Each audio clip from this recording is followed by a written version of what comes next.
अस्सलाम वालेकुम। उम्मीद है आप सब खैरियत से होंगे।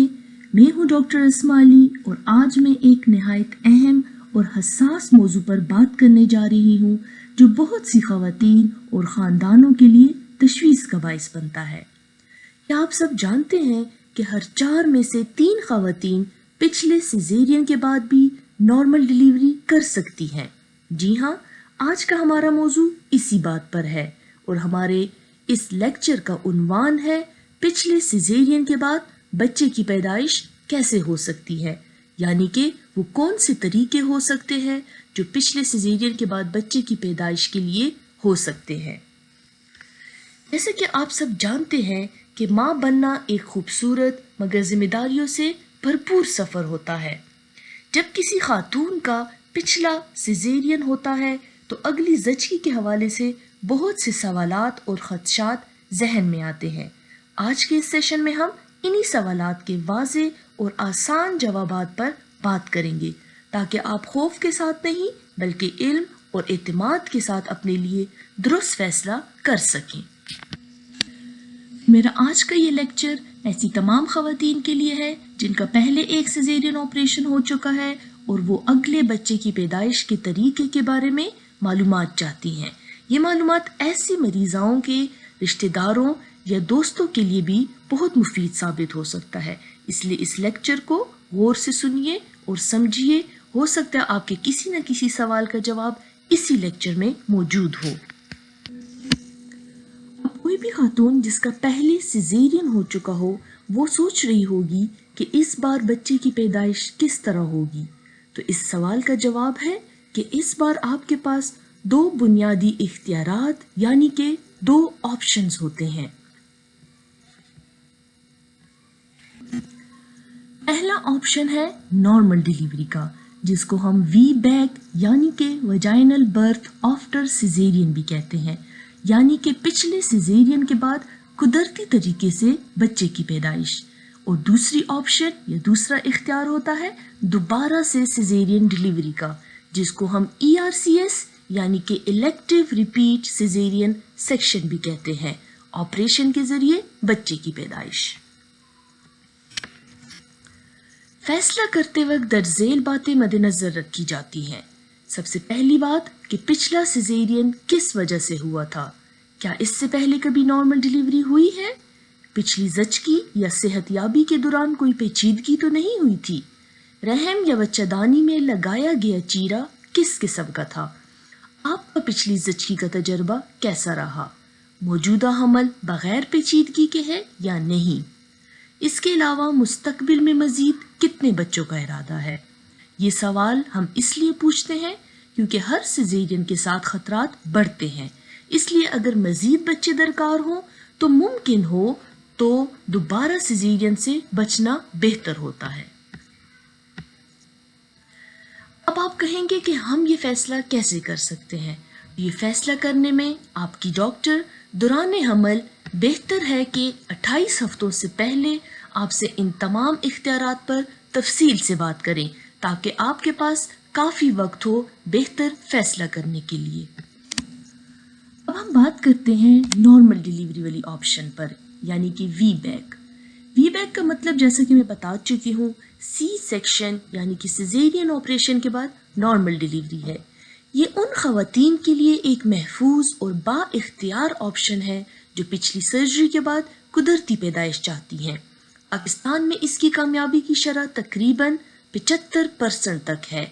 इसके लिए मुनासिब तिब्बी निगरानी और हस्पताल में लेबर की ज़रूरत होती है, जिसको हम टोलैक यानी कि trial of labour after caesarean कहते हैं। इसमें सादा नॉर्मल डिलीवरी या आलात वाली डिलीवरी यानी कि वेंटूस फोर्सिप डिलीवरी के ज़रिए मदद से होने वाली डिलीवरी भी शामिल होती है। अब हमारे पास दूसरी ऑप्शन होती है सिजेरियन डिलीवरी, यानी कि जैसा कि नाम से जाहिर है ERCS का मतलब है मंसूबा बंद दोबारा सिजेरियन ऑपरेशन, यानी कि आपको एक टाइम और तारीख और वक्त दे दिया जाता है और उस तारीख पर या वक्त पर आकर मरीज़ अपना ऑपरेशन करवाती है। अगर हम बात करें कि सिजेरियन ऑपरेशन कितना आम है, तो मैं बताती चलूं कि पाकिस्तान में हर 5 में से 1 से ज़्यादा ख़वातीन सिजेरियन ऑप्शन के ज़रिए बच्चे को जन्म देती हैं, यानी कि 20% से भी ज़्यादा। इनमें से तकरीबन आधे ऑपरेशन पहले से मंसूबाबंदी के तहत होते हैं और बाकी हंगामी बुनियादों पर, यानी कि एमरजेंसी सिजेरियन सेक्शन होते हैं। बहुत सी खवातीन को एक से ज़्यादा बार भी सिजेरियन ऑपरेशन करना पड़ सकता है। ERCS अमूमन हमल के 39 हफ्तों के बाद किया जाता है, क्योंकि इससे पहले पैदा होने वाले बच्चों को सांस के मसाइल का खतरा ज़्यादा होता है। अब हम बात करते हैं कि VBAC की कामयाबी के कितने इम्कानात होते हैं।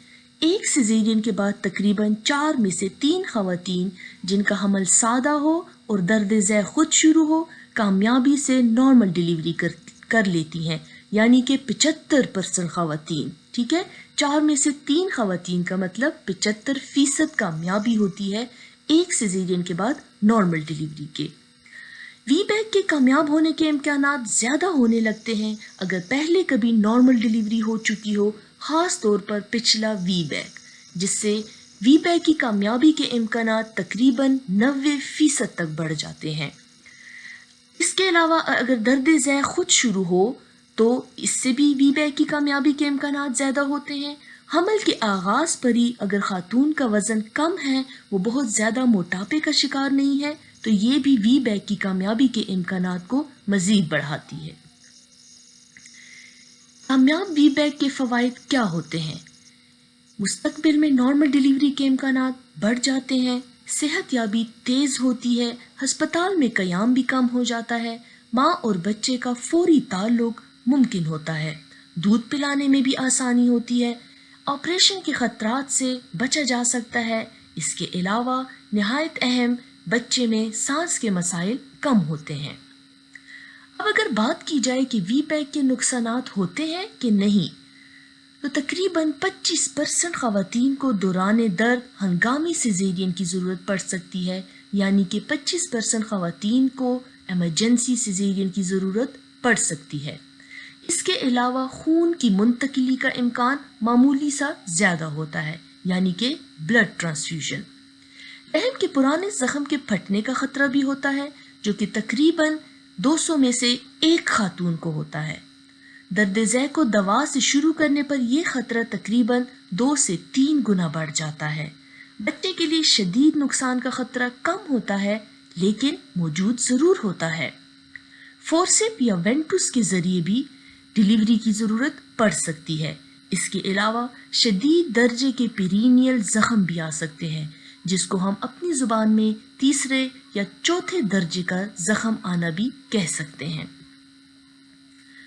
अब अगर हम देखें कि किन सूरतों में VBAC मुनासिब नहीं होता, यानी कि आपका डॉक्टर जिससे आप अपना बाकायदगी से चेकअप करवाती हैं, वो आपको कुछ ऐसी मुनासिब सूरत हाल हैं जिनमें कभी भी आपको VBAC का मशवरा नहीं देंगे। अब वो कौन सी सूरतें हैं?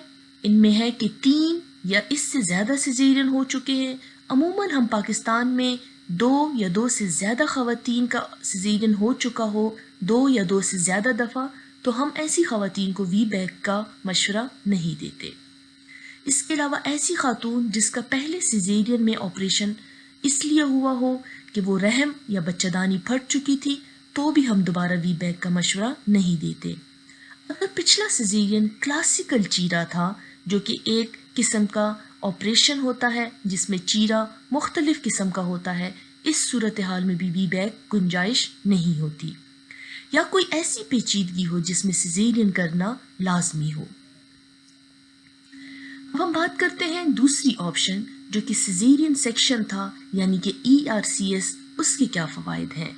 सबसे पहला और ज़रूरी कि रहम के ज़ख्म के फटने का ख़तरा कम होता है, यानी कि जो चीरे वाली जगह होती है उसके फटने का ख़तरा कम होता है, जो कि 1000 में से 1 खातून का होता है।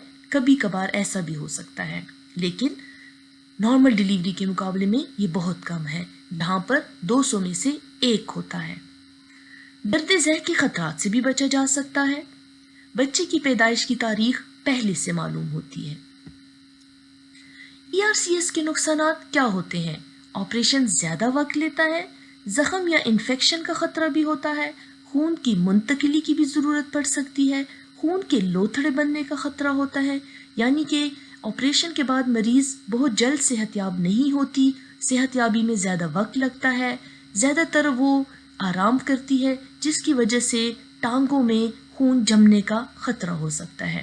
اس کے علاوہ مستقبل کے حملوں میں پیچیدگیاں ہو سکتی ہیں، جو کہ آول کی کچھ پیچیدگیاں ہوتی ہیں جو کہ اگر کسی خاتون کو ہو جائے تو دوران زچگی یا آپریشن کے دوران بہت زیادہ خون جا سکتا ہے اور بچہ دانی کو ہٹانے والا آپریشن بھی کرنا پڑ سکتا ہے۔ اس کے علاوہ بچے میں سانس کے مسائل کا امکان زیادہ ہوتا ہے ERCS میں بمقابلہ وی بیک کے۔ اگر وی بیک کا ارادہ ہو اور درد ذیل شروع ہو جائے تو ہسپتال میں زچگی کی سفارش کی جاتی ہے، یعنی کہ آپ کو آپ کی ڈاکٹر یہی مشورہ دے گی کہ اگر آپ کا ارادہ وی بیک کا ہو تو لازمی آپ نے اپنی ڈیلیوری ہسپتال میں کرنی ہے، کیونکہ ہسپتال میں بچے کی دل کی دھڑکن مسلسل مانیٹر کی جاتی ہے۔ درد کم کرنے کے تمام محفوظ طریقے ہسپتالوں میں دستیاب ہوتے ہیں اور آپ ان کا بھی فائدہ اٹھا سکتی ہیں۔ اگر 41 ہفتوں تک درد ذیل شروع نہ ہو تو آپ نے اپنے ڈاکٹر سے دوبارہ بات کرنی ہے۔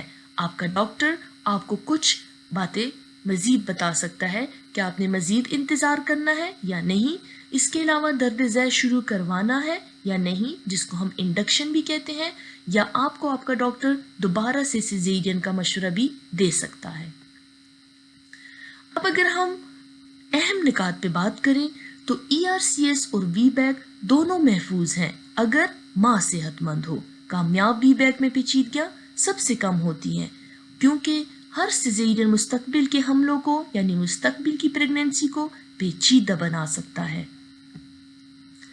میرا اہم پیغام تمام خواتین کے لیے یہ ہے کہ وہ ہر خاتون اور ہر حمل مختلف ہوتا ہے، اس لیے بچے کی پیدائش کے طریقے کا فیصلہ آپ کی صحت، آپ کی ترجیحات اور آپ کے ڈاکٹر کے مشورے کے مطابق ہونا چاہیے۔ اپنے تمام سوالات کھل کر اپنی ڈاکٹر سے پوچھیں تاکہ آپ باخبر اور پر اعتماد فیصلہ کر سکیں، اور یاد رکھیں بہترین فیصلہ وہی ہے جو آپ اور آپ کے بچے کے لیے محفوظ اور موزوں ہو۔ آخر میں اپنا لیکچر اس بات کے ساتھ اختتام کروں گی کہ ماں بننے کا سفر منفرد اور قیمتی ہوتا ہے، چاہے آپ نارمل ڈیلیوری کا انتخاب کریں یا سیزیرین کا، اصل مقصد ماں اور بچے کی سلامتی ہے۔ معلومات کے ساتھ کیا گیا فیصلہ آپ کو اعتماد، سکون اور مثبت تجربہ فراہم کرتا ہے۔